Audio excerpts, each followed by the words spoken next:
Bismillah. Assalamualaikum warahmatullahi wabarakatuh. Alhamdulillahi rabbil alamin. Wal aqibatu lil muttaqin wa la udwana illa 'alal zalimin. Asyhadu an la ilaha illallah wahdahu la syarika lah wa asyhadu anna Muhammadan abduhu wa rasuluh. Allahumma salli wa sallim wa barik ala sayyidina Muhammad wa ala alihi wa sahbihi ajma'in wa ba'du. Qala al-musannifu rahimahullahu ta'ala wa nafa'ana Allahu bihi wa bi'ulumihi fid dharain amin. Berkata Imamul Allamah Syekh Abdul Qadir Al-Jilani, semoga Allah Ta'ala merahmatinya dan kita mendapat manfaat serta barakah ilmunya di dunia dan di akhirat. Wahai gulam, jika ada di hadapan matamu sesuatu dari dunia, lalu engkau dapati hatimu sangat membencinya, maka tinggalkanlah dia itu. Akan tetapi sebenarnya engkau memang sudah tidak punya hati lagi. Semua yang engkau fikirkan sekarang hanya yang buat jiwamu, tabiatmu, hawa nafsumu sahaja. Jadi obatnya hendaklah engkau segera berdamping dengan orang-orang yang punya hati, sehingga engkau juga akan memiliki hatimu semula.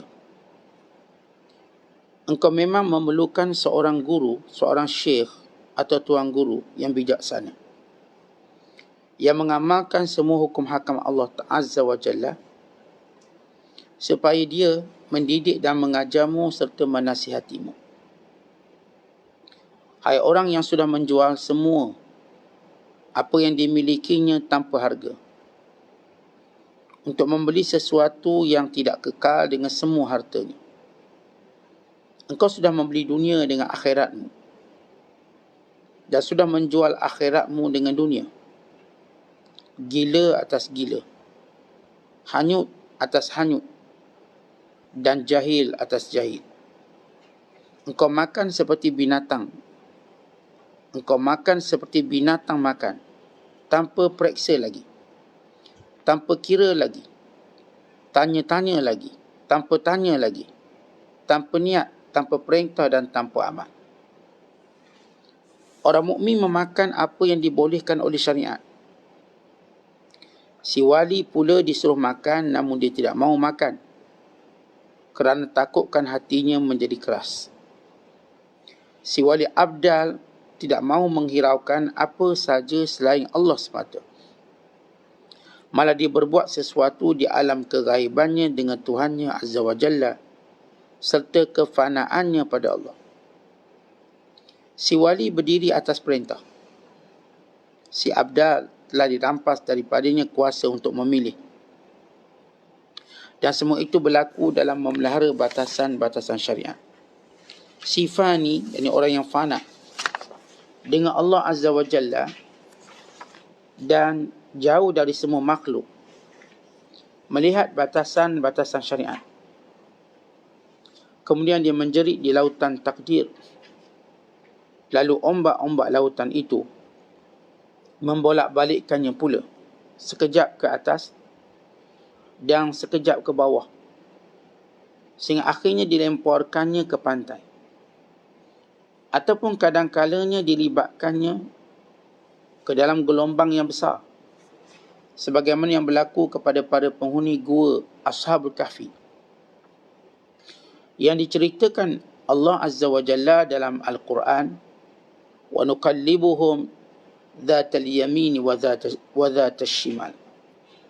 Dan kami membolak-balikkan mereka sekejap ke arah kanan dan sekejap lagi ke arah kiri.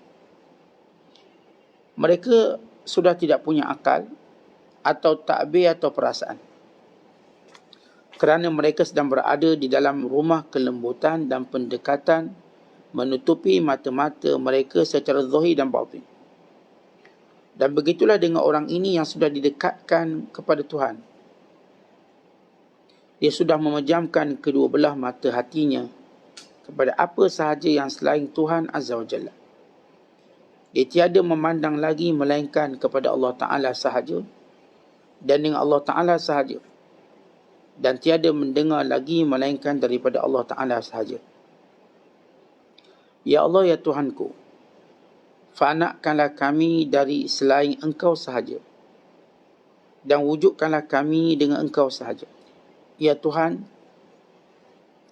berikanlah kami kebaikan di dunia dan kebaikan di akhirat, dan selamatkanlah kami dari siksa api neraka. Muslimin dan muslimat sedang penonton yang dirahmati Allah sekalian,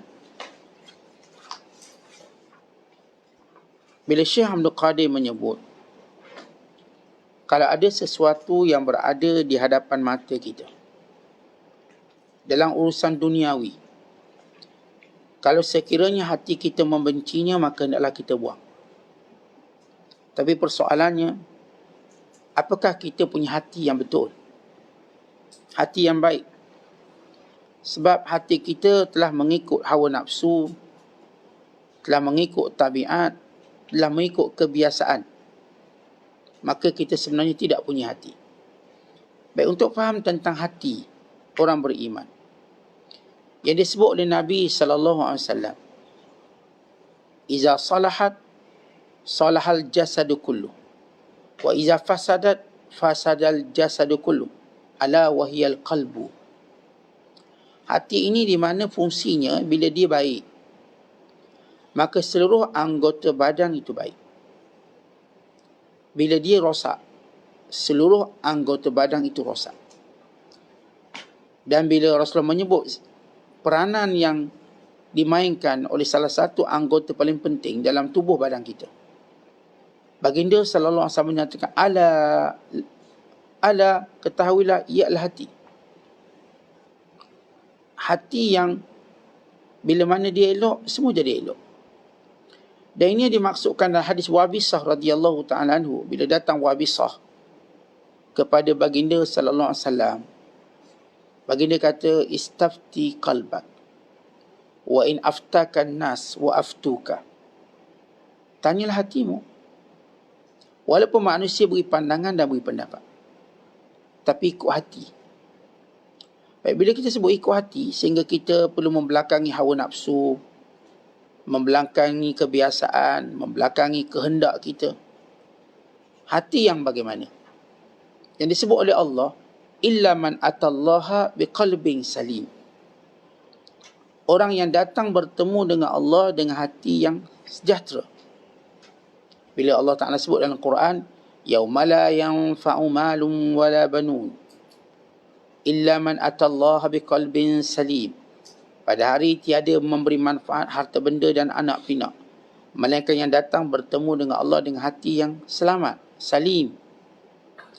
Syekh Abdul Qadir bertanya, apakah kita punya hati yang salim sekarang? Kerana hati yang salim dapat membezakan suatu yang baik untuk agamanya dan suatu yang tidak baik.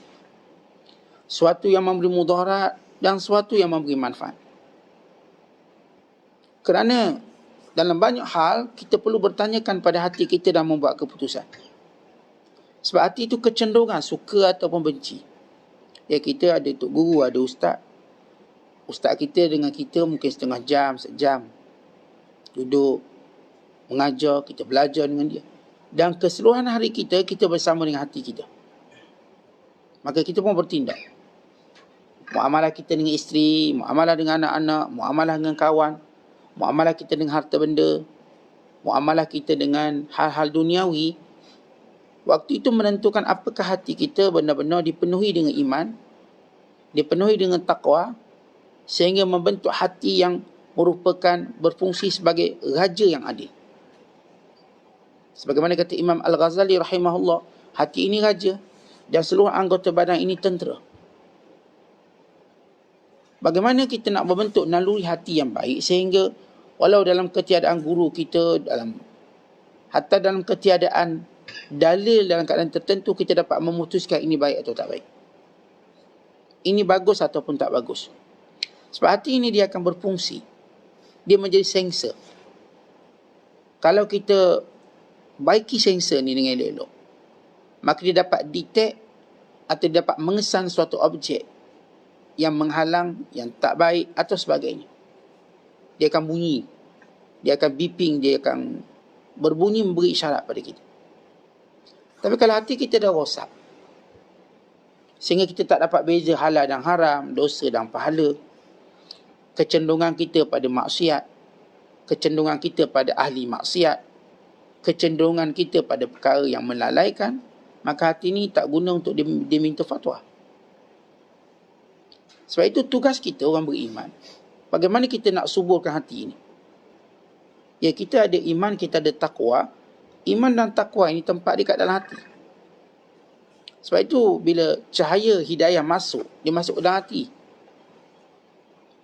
Bila dia masuk, apakah kita beri ruang yang cukup untuk dia berada, untuk dia menetap, untuk dia menjadi tersebar luas ke seluruh anggota badan kita. Macam saya kata, setiap hari tuan-tuan bangun tidur, maka hati tuan-tuan berkata, hari ni saya nak buat apa? Nak buat apa hari ni? Saya nak teruskan tidur? Atau saya nak teruskan urusan duniawi saya? Atau apa?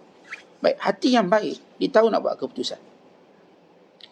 Bila dia buat keputusan, dia menenangkan hati. Dia bukan buat keputusan lalu menjadikan hati kelang kabut ataupun hati menjadi tidak selesa. Kita tahu bahawa ketenangan bermula dekat sini. Bila baginda sallallahu alaihi wasallam mengisyaratkan pada dadanya, yakni pada hati, at-taqwa hahuna. At-taqwa hahuna. At-taqwa hahuna. Takwa duduk kat sini. Takwa duduk kat sini, takwa duduk kat sini. Takwa berada dalam hati kita.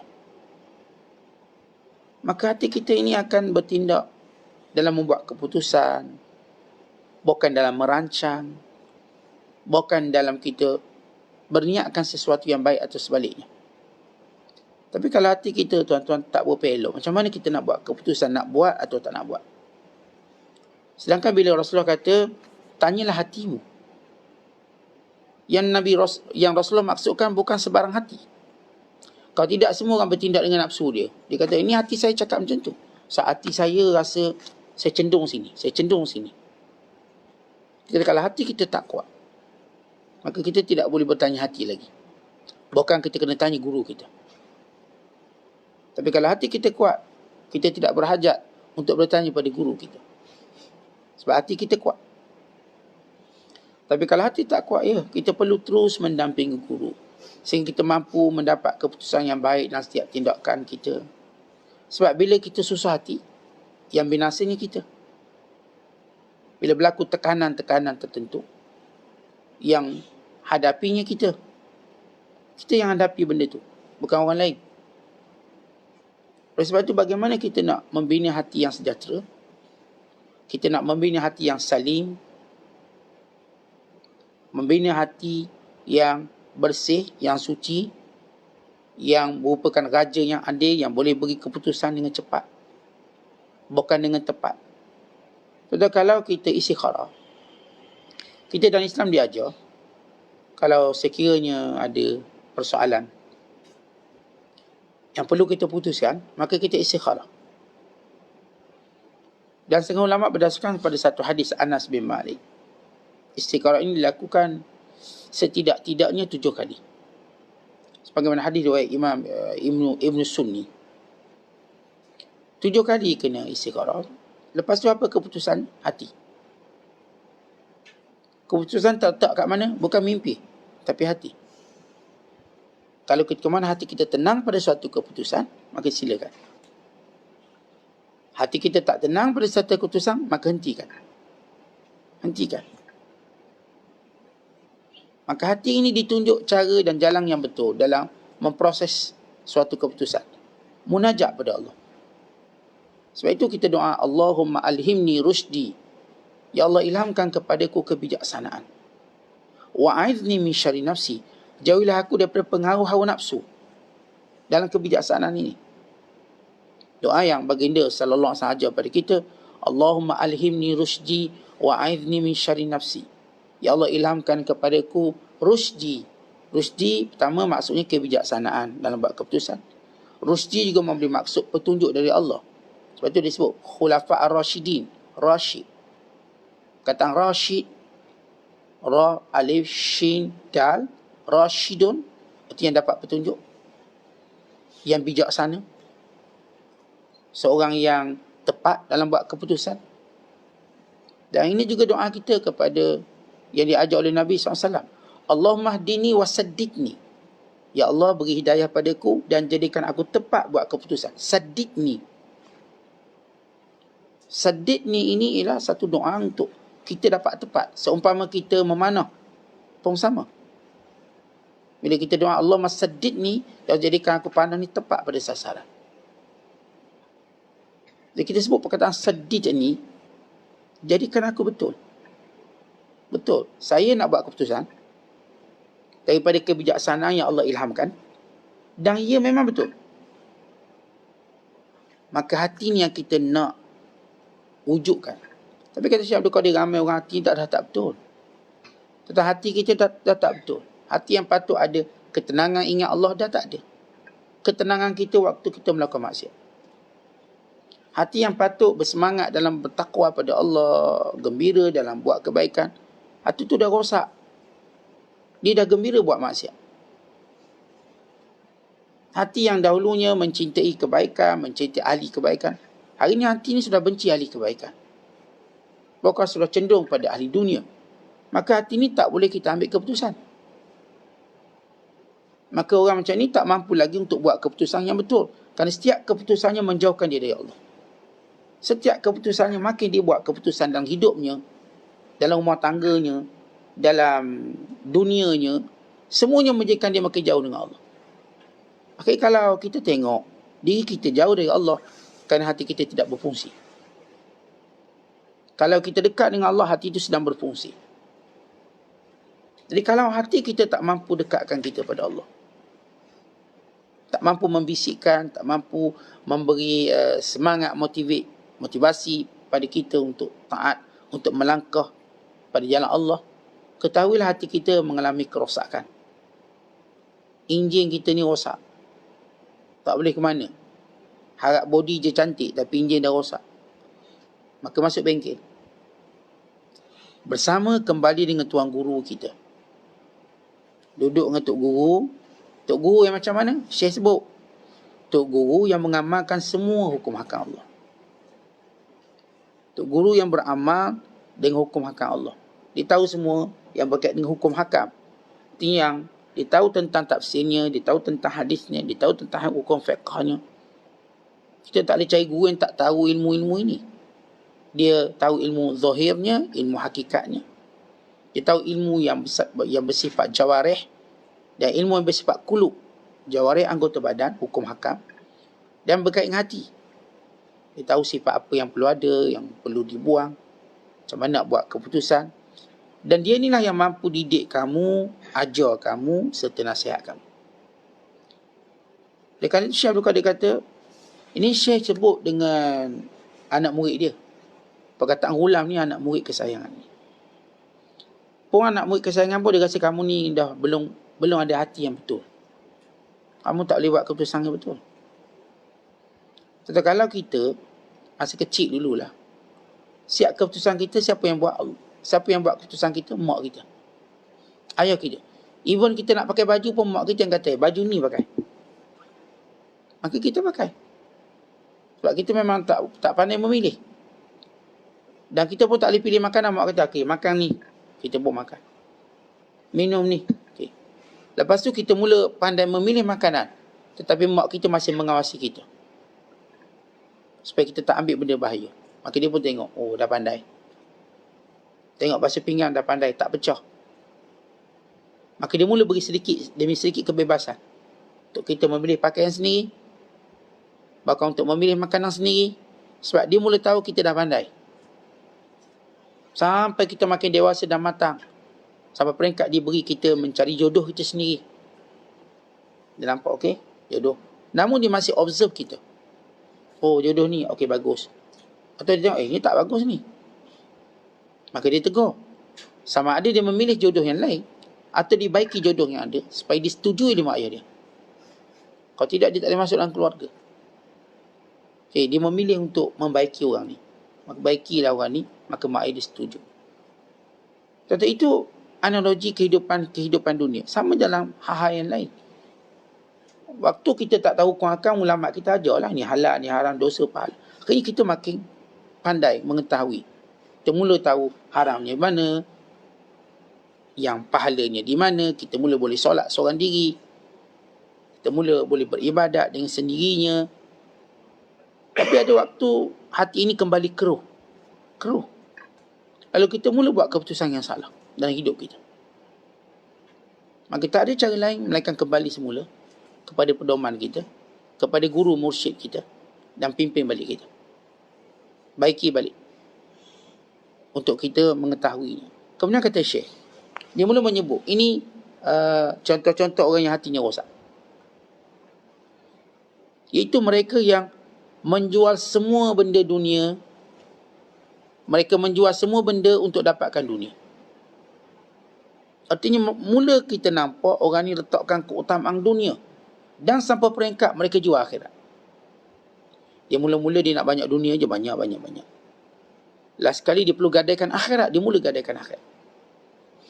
Lepas bila dia mula gadaikan akhirat, ini yang disebut oleh Nabi SAW, yabi'u dinahu bi'aradin minad dunia. Dia menjual agama untuk mendapat kesenangan dunia. Bagaimana seorang dianggap menjual agama? Ya, yang pertama, bila dia letakkan prioriti dunia daripada agama, dia sudah menjual agama dia. Kalau depan kita ada agama, ada dunia, mana kita nak dahulukan? Prioriti. Oh, dahulukan dunia. Sibuk kita, sibuk dunia ke sibuk akhirat? Ya, sibuk dunia sehingga kita tak ada masa untuk akhirat.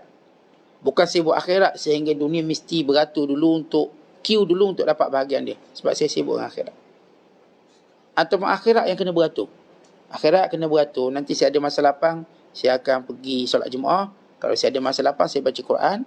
Kalau saya ada masa lapang, ya tengoklah, saya mungkin buat itu, buat ini. Lalu akhirat mesti beratur di pintu dunia. Kalau akhirat tak akan beratur di pintu dunia, maka akhirat akan tinggalkan kita. Dia tak berhajat pada kita, kita berhajat pada dia. Mula kita kata tak apa, akhirat beratur, nanti saya tahu waktu mana saya nak buat. Saya lapang, saya buat. Akhirnya langsung kita tak akan ada akhirat. Akhirat dia satu benda yang amat mulia, sebab Allah beri atas nama kasih sayang. Allah tak beri akhirat ini kerana ujian, kerana Allah sayang. Allah beri dunia kerana ujian. Tuan-tuan dapat dunia, pangkat, harta, anak, itu ujian, bukan tanda Allah sayang. Jangan kita syok sendiri. Jangan kerana banyak harta kita anggap Allah sayang. Tidak. Jangan banyak anak kita anggap Allah sayang. Jangan banyak followers kita anggap Allah sayang. Tak, itu ujian, dan Allah boleh ambil. Bila kita baca ada seorang bilioner Cina, ni dia cerita tahun ni lah, dia rugi dalam 1 tahun sebanyak 27 bilion dolar USD setahun. Terus drop dia jatuh. Hanya setahun dia boleh rugi 27 bilion dolar. Sehingga dia jatuh di kalangan, tak termasuk di kalangan orang kaya, habis. Terbayangkan dalam setahun je dia boleh hilang 27 bilion. Yang kita orang awam ni, 1 juta ni 7 keturunan tak habis lagi, kita rasalah. Tapi lihat bila Allah nak ambil sekejap, Allah nak lumpuhkan ekonomi yang dibina oleh manusia sekejap je. Lihat kaum Ad, lihat kaum Samud, ini kaya-kaya semua ni. Lihat dunia kita bila Allah uji dengan pandemik, berapa trilion manusia rugi. Bisnes tu masalah, ni masalah. Baru Allah uji sikit, tak banyak. Jadi ingat benda ni, bila kita menyuruh akhirat beratur di pintu dunia, ingat akhirat akan tinggalkan kita dengan cepat. Tapi kalau kita suruh dunia beratur di pintu akhirat, dunia tak boleh ke mana. Okay, dunia kamu beratur di pintu akhirat, sehingga selesai urusan akhirat kau masuk satu persatu. Orang ni orang yang hati sejahtera. Baik, satu, orang jual agama ni prioriti. Maksudnya bila dia utamakan dunia pada akhirat, dia telah jual agama. Yang kedua, bila dia telah tak pedulikan hukum halal haramnya, ini orang jual agama. Halal haramnya tak ada, dia kira untung je. Halal atau haram itu bukan persoalan. Dalam bab ekonomi, riba ke rasuah ke, sebab itu Umar Al-Khattab, dia tak benar orang berniaga kalau tak tahu hukum, dan tak benar orang masuk pasar kalau tak tahu hukum. Kalau tidak, kata Umar Al-Khattab, kamu akan menghalalkan riba ikut suka kamu je. Sya'a am aba. Tak nak buat riba, buat riba. Bila tak nak buat, tak buat. Dia buat tak buat tu base pada kehendak dia, bukan pada hukum. Macam tuan-tuan tengok dalam dasar ekonomi dunia, bila ekonomi tengah menjuna, maka dia akan turunkan kadar interest. Akhirnya sampai interest tu dipanggil zero interest. Dia tetap letak interest juga, nama zero interest. Dalam persidangan ekonomi di Singapura, waktu menangani kejatuhan ekonomi, masalah pembankan, akhirnya mereka buat satu resolusi, kita akan turunkan interest kepada zero interest. Tetapi mereka turunkan atau mereka naikkan bukan kerana agama, hawa nafsu. Turun untuk mereka dapat interest yang akan datang nanti. Tapi dalam Islam, riba ni haram kerana hukumnya. Orang Yahudi, sama-sama dia takkan ribakan. Dengan orang lain, dia akan ribakan kerana ikut dia. Tapi kita dalam Islam, benda-benda yang zalim, dia tak kira siapa pun. Hatta kalau kita beri pinjaman pada Yahudi pun, kita takkan kenakan riba. Sebab ini hukum. Walaupun saya benci pada Yahudi, contoh. Kalau kita beri pinjam pada musuh pun, kita takkan kenakan riba. Bukan dengan kawan, tak payah riba. Dengan musuh kena riba. Sebab saya tak suka dia. Tak, itu tetap haram. Hukum bukan berdasarkan hawa nafsu. Jadi orang yang saya katakan jual hukum akal, maka orang ni nama jual agama. Yang ketiga, orang jual agama ialah bila masanya untuk dunia lebih banyak daripada agama. Banyak dunia ni 3/4 untuk dunia, 1/4 untuk akhirat. Ini orang jual. Orang yang telah jual agama ni. Kita jangan jual agama. Sebab kita kena tahu umur kita ni. Ada waktunya kita kena tahu bahawa agama kita mesti lebih dominan daripada dunia. Sekalipun tu dunia harus. Ni kita bukan bercakap dunia haram. Haram memang kena buang terus. Dunia harus. Kita tuan-tuan dah bukan masa nak main bola, bukan masa nak main badminton, bukan masa lagi kita nak, tuan-tuan nak beratur panjang-panjang kedai makan berjam-jam hanya untuk satu hidangan. Bukan masa kita. Kita akan sampai satu tahap umur. Kalau tuan-tuan umur 60, 70, itu bukan masa untuk kita lebih banyak dunia. Tuan-tuan kena sedar umur tu. Sebab umur tu pun kita dah tengok dunia dah cuba ceraikan kita. Dunia cuba ceraikan kita, baik kita ceraikan dia terus. Ya, kita dah tak boleh makan benda tu. Kita pun tak boleh tidur lama. Kita pun tak boleh duduk lama. Kita pun tak boleh berlari lagi. Jalan pun tak boleh laju. Kita dapat lihat kita punya prestasi fizikal kita dengan dunia. Kita pun tak boleh ngadak lama-lama komputer. Sebab pening, migraine. Migraine saya tengok handset lama-lama. Boleh pening kepala. Kita mula melihat dunia ni macam dia dah arguing kita, musuh kita. Silap makan sikit, sembelit. Silap makan sikit, buasir. Silap makan sikit, gaut. Ya, dunia mula menghukum kita. Tapi kita terus berjinak dengan dia. Boleh, tak apa. Dah, habis kita. Yang patut kita boleh buat ibadat dengan selesa, tak boleh buat. Maka kita perlu hadapi dia dengan memperbanyakkan masa dengan akhirat. Mula kita banyakkan masa dengan Quran, banyakkan masa dengan majlis ilmu, banyakkan masa dengan benda-benda yang bukan umur kita untuk banyak masa dengan dunia. Bukan umur kita. Dulu betul lah saat saya lepas asar turun padang main bola. Sekarang tuan-tuan kalau main bola sekejap je, dia punya panciknya luar biasa. Main bola sekejap, dia punya sakit seluruh badan ni. 3 hari urut tak baik lagi. Jadi kita kena tahu prestasi fizikal kita. Tapi ada orang paksa juga. Buat juga, main juga. Tak boleh siang, dia main malam. Akhirnya lihat, dia pun mati di tempat itu. Sebab dia cuba memaksa dirinya dalam keadaan dia tahu dia tak boleh dah. Tapi member dia masih di member lama. Jomlah. Jadi, ini juga orang yang sebenarnya sedang menjual agama. Dia rugi. Maka ini semua kata Syekh Abdul Qadir. Gila atas gila. Kau gila ke apa? Tapi bila kita sebut gila ni, akal kita macam dah tak guna dah. Gila awak ni. Awak ni memang seorang yang hanyut atas hanyut, jahil atas jahil. Maknanya bersusung kebodohan awak ni. Ya, awak umur 60, 70 duk main benda-benda budak-budak muda. Ni awak ni tersusung bodoh awak. Patutnya dah tahu sikit, kejap lagi nak garis penamat. Tuan-tuan kita macam dah nampak depan garis penamat. Kita pun duk menari tepi kat garis penamat. Kita patut tempuh dengan bersungguh-sungguh. Tapi terus duk buat Dia sibuk benda-benda yang tak untung akhirat kita. Maka jangan jual akhirat kita untuk dapat dunia. Maka inilah orang yang rugi. Wa imma dibinasa terus, wa imma dia rugi. Sama ada saya katakan dari sudut prioriti, dari sudut banyak sikit, dari sudut hukum hakam halal haram yang jadi langgar belaka ni. Maka beliau pun menyebut. Yang pertama beliau menyebut tentang hal nak tahu seorang yang hati rosak, lihat makan minum dia. Kita nak tahu. Sama juga kita nak tahu orang penyakit pun sama, tengok makan minum dia. Dia makan apa, dia minum apa. Kita dah tahu dia ni sakit ke dia sihat. Kita boleh tahu. Dia ni sihat ke atau dia nak sihat. Ada orang kita tengok dia makan makanan menandakan dia sihat. Ada orang kita tengok dia makan makanan sebab dia nak sihat. Kita mula tengok dia memilih makanan, dia nak sihat lah tu. Tapi ada orang terus dia tak peduli. Dia makan dan makan. Dia macam nak mati ni. Dia tu makan. Maka agama kita tuan-tuan bermula daripada makan kita. Tengok macam mana kita makan. Apakah makan kita seperti makan binatang tanpa periksa, tanpa kira lagi, tanpa tanya lagi, tanpa niat, tanpa perintah, tanpa amal. Baik, bila kita baca Al-Quran, Allah sebut apa? Kulu min tayyibati wa'malu salihah. Wahai orang beriman, makanlah yang baik-baik dan amalkan, beramallah dengan amal soleh. Allah dahulukan makan dulu, kemudian baru amal soleh. Kulu min tayyibat wa'malu salihah.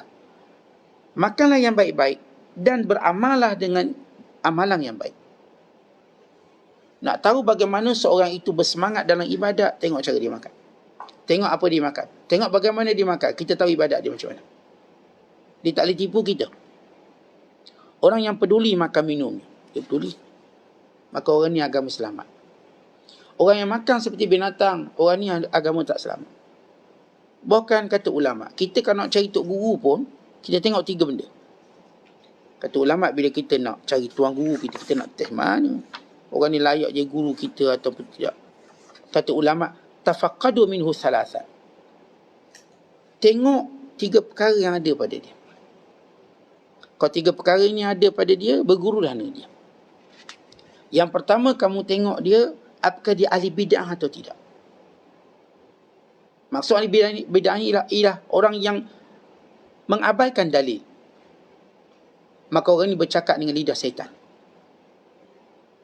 Apakah dia ahli bid'ah atau tidak? Maksudnya kalau dia orang yang setiap benda dia bercakap, dia ada Qurannya, ada hadisnya, ada dia punya asas ilmu yang kuat. Orang ni bercakap dengan dalil. Yatakallamu yatahaddatsu bid-dalil. Kalau tuan-tuan tanya dia boleh datangkan dalil. Walaupun kita bukanlah ahli dalil. Tapi kalau kita tanya Tok Guru, apa dalil boleh macam ni? Ini dalil dia. Qurannya begini, hadis begini. Ini kata-kata ulama. Ini yang disebut oleh para ulama yang muktabar. Sebab kalau mereka ini ahli bid'ah, mereka bercakap dengan lidah syaitan. Maka dia suka dia. Dia macam perjalanan mimpi akhir tu, suka dia nak cakap apa. Nak cakap sini kena bong, sini kena bong. Suka dia. Dia boleh reka macam dia nak. Tanpa ada dalilnya. Nak cakap tentang tanda kiamat, dia cakap ikut dang dia kiamat. Kita boleh bercakap kiamat, kita ikut dalil. Kita tahu mana satu keluar dulu. Daripada Mahdinya, kemudian Dajjalnya, kemudian Isanya alaihissalam, kemudian Ya'juj Ma'juj. Kita tahu kronologi. Dia orang tak, dia hentang kromo. Dia ke Dajjal dulu keluar. Dia bercakap bagaimana Dajjal nak keluar, dah bunyi suara jerit tu. Dia dah melangkah tanda-tanda yang lain. Dia sekarang dia bercakap dengan nafsu. Dia bercakap dengan syaitan. Dalil syaitan. Sebab itu perhatikan guru, apakah dia ni ahli bid'ah atau tidak. Maksud ahli bid'ah ialah orang yang bercakap berdasarkan tanpa dalil, tanpa apa pun. Yang ni kita akan tengok dia punya goreng ni lain macam. Digoreng satu maklumat tu ikut suka dia. Sebab dia bercakap dengan lidah syaitan. Dia meneka lah. Itu dia teka, ini Illuminati lah, ini sekian-sekian. Menekanya, membelakangi dalil. Yang kedua, kata ulama, kamu nak tengok guru ni, kamu tengok apakah dia makan tu makanan yang baik. Kalau dia tak makan makanan yang baik, dia ini pengikut hawa nafsu. Maka kalau dia bercakap berdasarkan hawa nafsu dia. Yang pertama tadi cakap dengan setan, tak ada dalil. Setan bagi dalil. Yang kedua ni pula, kata ulama, Kamu tengok cara dia makan. Kalau dia makan benda buruk, dia tak peduli makan minum dia. Halal ke haram, dosa pahala, ikut dang. Ni kedai kafe pun dia masuk. Ini kedai pasik pun dia masuk. Peduli apa? Dia asal sedap. Dia geng-geng jalan-jalan cari makan. Dia asal sedap je dia ambil. Dia tak peduli siapa lah belakang dia pun tak peduli. Apakah yang menyediakannya orang soleh atau tidak. Dia tak. Itu bukan soalan. Sedap ke tak sedap? Soalan dia. Sedangkan kita tuan-tuan sedap ni bukan duduk nombor satu. Dia sebut baik makanan tadi. Yang disebut oleh Allah. Kulu min tayyibat. Makan yang baik-baik. Sedap kita tak letak nombor keutamaan. Tapi kalau sebut sedap, dia tengah campur araknya makanan. Dengan campur benda-benda yang haram. Itu satu hal. Kemudian aspek yang menyediakan. Dia ni orang yang tak solat. Orang yang lalai. Apatah lagi orang kafir. Bagi dia itu bukan suatu perbahasan. Sebab itu tuan-tuan sekalian, para ulama menyatakan, siapa yang dia cenderung makan yang haram, maka seluruh anggota badannya akan buat maksiat. Man akalal haram, asad jawarihuhu. Kalau sekiranya seorang itu makan yang haram, maka seluruh anggota badannya akan buat benda yang haram. Buat dosa. Sya'a am aba. Alima aula ya'lam. Dia nak ke atau dia tak nak. Dia tahu ke dia tak tahu. Anggota badan ini terus cenderung buat maksiat. Kalau kita ni makan makanan haram, kita ni fizikal kita cenderung buat maksiat. Mudah buat maksiat. Dan kata lain berat buat taat. Nah, apalah ustaz payahnya nak bangun subuh. Nak bangun qiyam lagi payah. Kadang-kadang nak melangkah majlis ilmu pun payah. Kadang-kadang nak ke masjid pun payah. Memang payah belaka ni. Benda baik semua payah. Nak buka Quran pun rasa macam berat. Macam kita nak belek selai ni. Selai tu rasa macam berat sungguh. Beban. Kalau boleh nak panggil kering tolong belek kertas Quran. Berat. Setelah akhirnya tengah muka je baca. Nak balik? Esok lah. Terus tangguh. Esok. Minggu depan. Tu yang baca Quran selai je setahun. Sebab berat. Jadi kalau saya sebut kalau nak panggil kering, tolong tarik lagi berat ni ya Allah. Ketika kita lihat orang yang Masya Allah lepas selai demi selai di belek Quran, Masya Allah. Ini ringannya. Bagaimana boleh bergerak? Kadang-kadang auto bergerak. Habis Quran dibaca dan tempoh sekejap. Dan diulang lagi, orang ni ringan sungguh buat ibadat. Sebab dia jaga makan dia. Jadi kalau kita jumpa tok guru yang tak peduli bab makan ni, maka dia akan bercakap dengan nafsu. Dan yang ketiga, kata ulama, guru yang kita nak cari ini ialah apakah akalnya kuat ataupun akalnya tidak kuat. Dipanggil makinul akal. Akal itu akal yang kuat. Kalau dia bukan akal yang kuat, dia akan bercakap lebih banyak kerosakan daripada kebaikan. Ni jenis bercakap ikut dang dia je. Tentang orang yang memang alim, akal dia kuat, dia boleh susun percakapan dia. Dia tahu mana nak didahulukan, mana nak dikemudiakan. Dia tahu benda ni apakah berkesan yang buruk atau baik. Dia ada dipanggil rajahanul akal.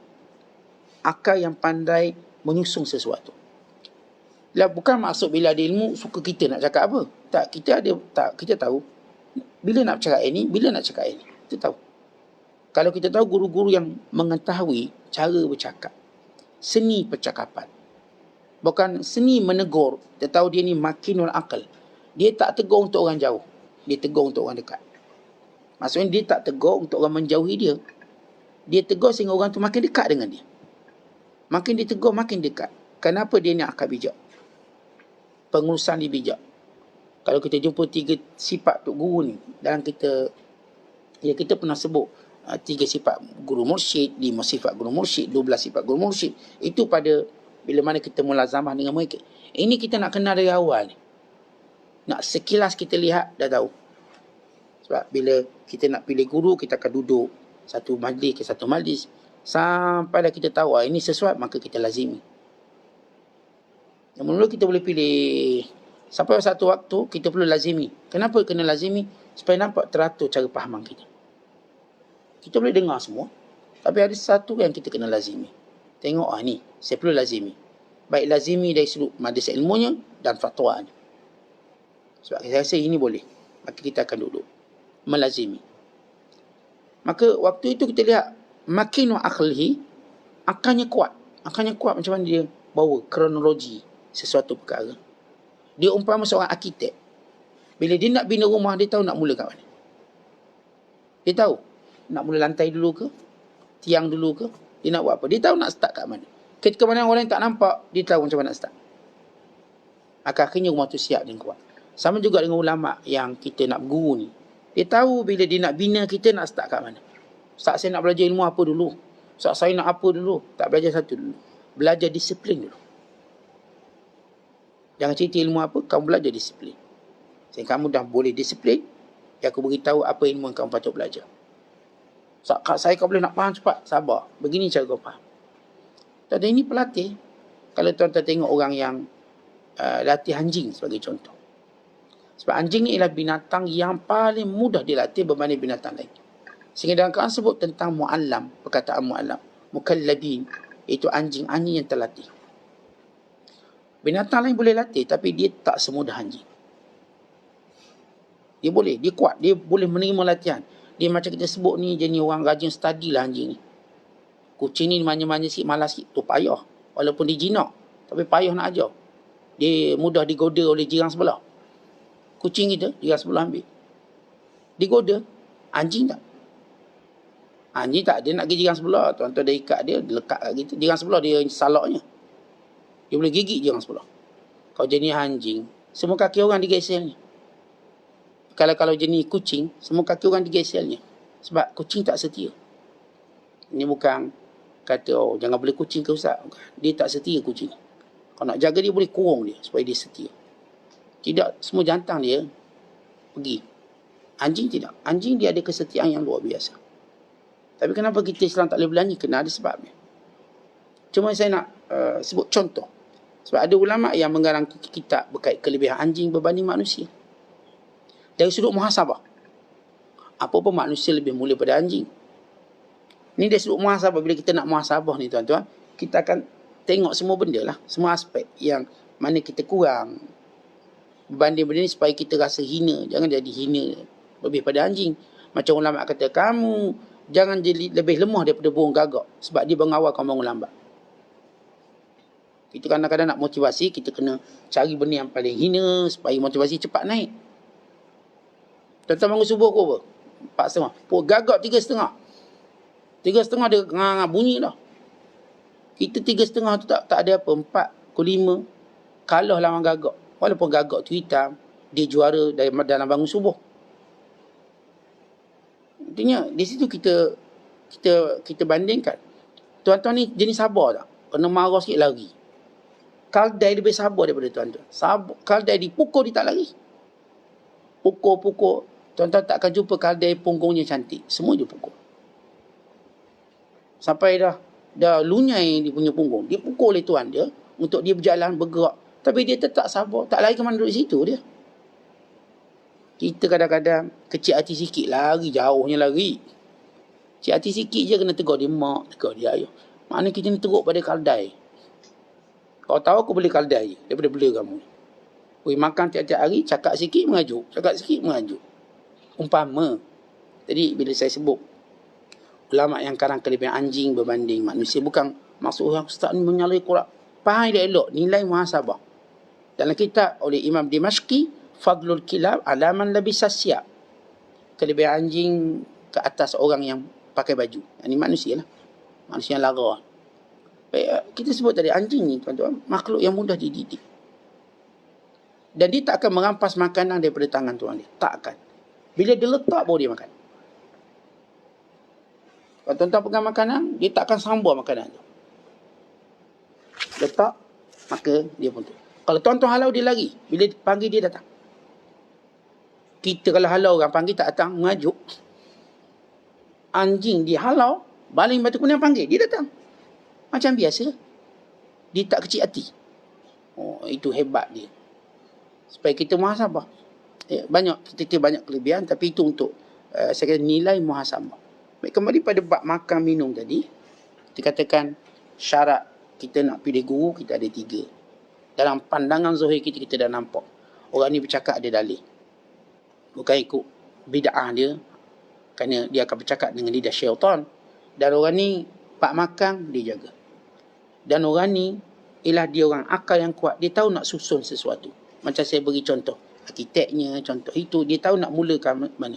Macam pelatih anjing. Dia tahu nak latih daripada ilmu apa. Sehingga anjing itu cukup terlatih. Dia tahu start ini. Okey, pandai. Sekarang ambil, kau jual. Harga ni sekarang dah 3-4 juta. Ada anjing harga sampai 5 juta dolar USD. Sebab apa? Nilainya kan apa? Kerana dia pandai. Tentu manusia lebih mahal pada tu kalau pandai. Pandai yang bertakwa pada Allah. Nilainya tak boleh dibeli. Sehingga Allah beri dia syurga. Sebab nilai tinggi. Binatang dia habis macam tu je. Mati habis. Tapi nilai mereka di dunia sebab mereka ada ilmu. Kita tiba-tiba tak ada ilmu untuk mengenali Allah, maka kita lebih teruk pada binatang. Siapa kata? Allah lah kata. Ulaika kal an'am. Mereka ni macam binatang. Bal hum adal. Lebih sesak daripada binatang. Ulaika humul ghafilun. Inilah orang yang lalai daripada Allah. Orang lalai ni teruk pada binatang. Tak ada kemuliaan dia. Kemudian beliau sebut, baik, kalau sekiranya seorang itu hamba Allah. Tengok hamba Allah. Namanya mukmin, dia akan makan dengan syariat. Baik, kalau syariat kata halal itu, dia makan. Tapi kalau dia mula wali, dia takut untuk makan, bimbang hatinya keras. Maka banyak puasanya lebih pada makannya. Tapi kalau dianya abdal, dia tak peduli apa-apa, asalkan boleh ingat Allah. Sebab dia nak banyak masa dengan Allah. Even dia tak fikir tentang makanan. Sebab dia nak banyak masa dengan Allah. Apa yang ada ya, jalan. Apa yang ada dia boleh makan. Bagaimana ia halal, harus dan sebagainya. Kemudian kata Syekh lagi, wali dia akan berdiri atas perintah Allah. Ini wali. Ini hukum Allah. Manakala abda, dia tidak ada kuasa memilih.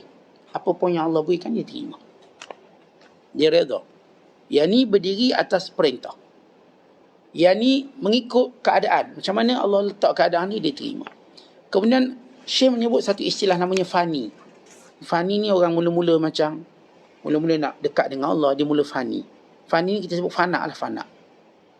Dia mula macam, kita katakan excited. Dia mula, kita katakan fokus terhadap sesuatu benda. Maka dia tak boleh benda lain sebab saya dah fokus benda ni. Maka fani ini, Allah akan uji dia dalam lautan takdir Allah. Berpusing-pusing dia dalam lautan takdir Allah. Dan satu takdir kepada satu takdir. Maka dia tidak memilih. Tetapi kalau dia mengadu pada Allah. Kalau orang pada wali abdal, dia redha, apa pun dia okey. Yang ni dia mengadu, ya Allah aku sakit, ya Allah, dia akan mengadu pada Allah. Untuk dia membiasakan apa yang Allah takdirkan pada dia. Dan Allah bolak-balikkan dia. Kejap begitu, kejap begini. Untuk dia terus mengadu pada Allah. Terus bercerita tentang apa yang dia alami kepada Allah Ta'ala. Ada yang dah tenang, dah sampai ke pantai. Tenang. Apa pun yang berlaku, dia okey. Ada yang masa tu dia bolak-balikkan dia. Untuk dia berada pada satu keadaan yang tertentu. Lalu Syekh pun sebut contoh Ashabul Kahfi. Baik, Ashabul Kahfi bila Allah sebut dalam Quran, wa nuqallibuhum, kami bolak-balikkan fizikal mereka, zatal yamin, sekejap ke kanan, sekejap ke kiri. Baik, Ashabul Kahfi dia tidur dalam gua. Dia tidur betul lah, bukan tidur macam tuan-tuan. Tidur sambil duduk.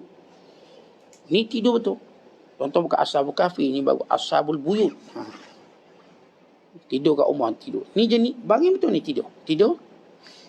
Maka dan dalam tempoh tidur 309 tahun, apa yang Allah lakukan pada fizikal mereka supaya tak rosak? Allah jadikan mereka ini bergerak ke kanan, bergerak ke kiri, supaya bumi ini tidak memakan jasad mereka. Sebab kita, kalau tuan-tuan pernah tengok orang kena penyakit stroke, kalau kita biarkan dia satu posisi, maka kulitnya mula tanggal. Sini mula lembek, lunyai. Siapa yang ada pengalaman, dia tahu. Sebab itu kita secara fisionya, secara rawatannya, kita akan gerakkan dia. Supaya ada ruang udara masuk. Gerak ke sana, gerak kanan, gerak kiri. Selalu digerakkan untuk beberapa tempoh. Supaya jasadnya tidak dimakan oleh bumi atau tempat yang mana hamparan itu. Itu hikmah Allah yang kita jenis bergolek. Kita tidur bergolek. Jadi bila Ashabul Kahfi tidur tempoh panjang.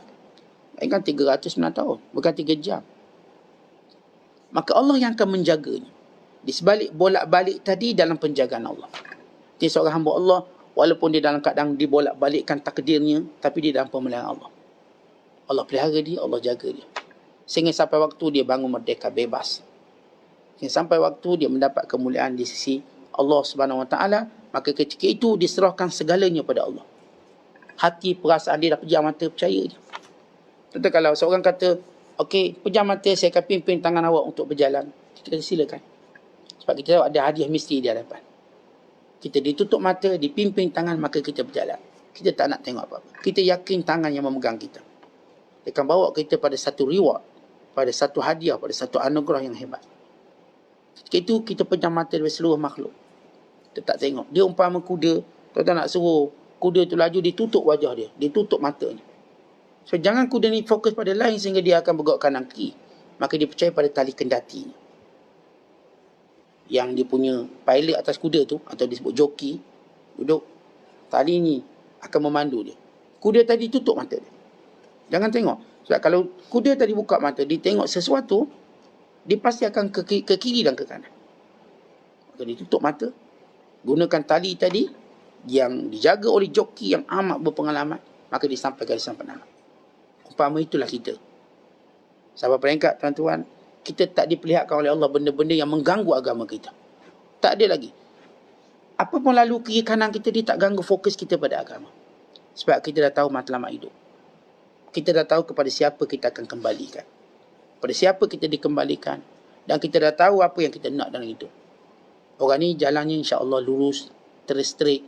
Sebagaimana diminta dengan Allah, ihdinas siratal mustaqim, tunjukkan jalan yang lurus. Kenapa? Jalan yang lurus itu cepat sampai. Jalan yang lurus itu mudah untuk kita kendali berbanding jalan bengkak-bengkok, lambat dan jauh. Wallahu a'lam bishawab. Assalamualaikum warahmatullahi wabarakatuh.